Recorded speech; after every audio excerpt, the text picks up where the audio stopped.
Balancing academics and practice has always been our teaching philosophy. As an educator and a witness to this journey, I look forward to the next decade, co-authoring even brighter chapters alongside the school and students.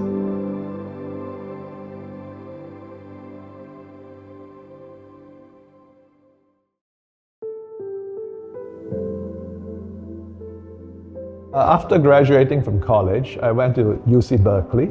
I was working for a while. I joined HSBC in Singapore in their private banking, but I did not find the work very satisfying. Mostly, we were taking care of rich families' money.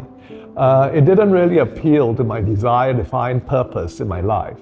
So I decided to go back to school and pursue a PhD, something that my professors had encouraged me to do.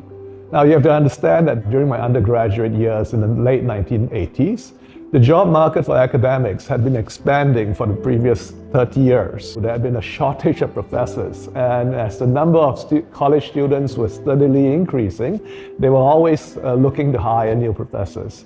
But by the time I finished my PhD in the mid-1990s, the academic job market had started to become saturated. I started by working in economic development. It was something that I wanted to do to contribute to the world. However, I was a little disappointed with this work. I found that most people involved in these development organizations were in it just to make a living, to build their own careers. And they were not really that interested in helping the countries develop. And the work itself, I found, was not really that useful in helping these poor countries develop. So I started teaching in Hong Kong in the late 1990s, and I found that I really enjoyed teaching. It gave me the sense of purpose that I hadn't found anywhere else. So I just concentrated on education. I did some research in economic education. And in 2015, I found out that CUHK was opening a new campus here in Shenzhen, and they needed people to help develop the new campus. I decided to join because it seemed to be very rewarding, meaningful work. First few years, there was a lot to be done to build up the new campus.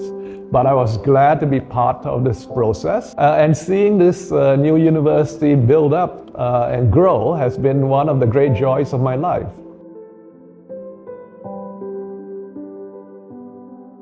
For teaching, my philosophy is to engage the students as much as possible. And usually by doing activities in the classroom. I've always believed that one should spend as little time as possible lecturing in the classroom. Research has shown that students tend to not pay attention when you lecture. So I believe in spending more time on other activities. So for example, in the course I'm teaching now about macroeconomics, I provide my students with video lectures that they can watch while at home. But in the classroom, I save the classroom time for other activities such as quizzes, worksheets, group problem solving, question and answer, reading and discussion of articles.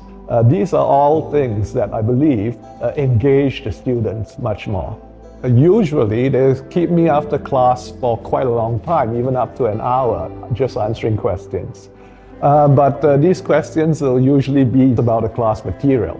Now, when they come to my office, we'll usually talk about other economic topics or politics or news that they've met, and they just want to discuss these topics with me. The most interesting times is when students and even former students will just drop by my office unexpectedly, or they'll schedule to have lunch or afternoon tea with me. And during those times, the students would discuss their future plans, what courses to take, what major to study, internships that they're taking, and what to do with their life. We also, of course, talk about current events and the state of the world.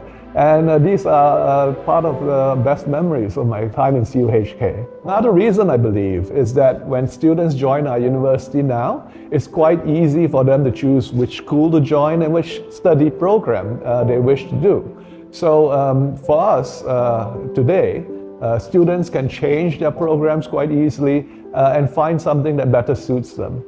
So this is, I believe, a much better system. For me, I believe that university learning should involve as little rote memorization as possible. After all, you can just look things up in a book or on Google. So instead, students should learn analytical skills. They should learn some hard skills, that is, how to apply the models that we teach them. But more importantly, when to use the models and which models to use. Apart from those hard skills, students should learn broad metacognitive skills. They should learn how to read articles and analyze them, how to think critically about other people's positions and arguments, be able to point out flaws that exist in other people's arguments, and be able to have a broad view of the subject matter.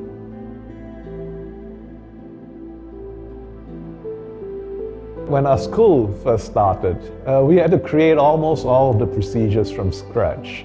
I was virtually the only faculty member involved in administration, and I handled almost everything for our school. The study program had to be rearranged. I also spent much time working, re-editing the study schemes for the different undergraduate majors. I even handled teaching allocation for the faculty.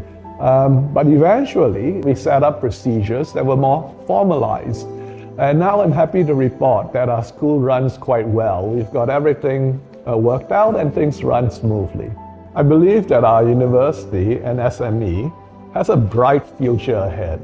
Eventually, I see us surpassing in reputation. After all, we are recruiting the top faculty from all around the world, and our university is expanding rapidly. I don't hesitate to say that our students here on our campus are harder working and more focused. I can foresee a day when employers would prefer to hire our graduates from our university. Eventually, I think this will be the most famous, the best reputable university.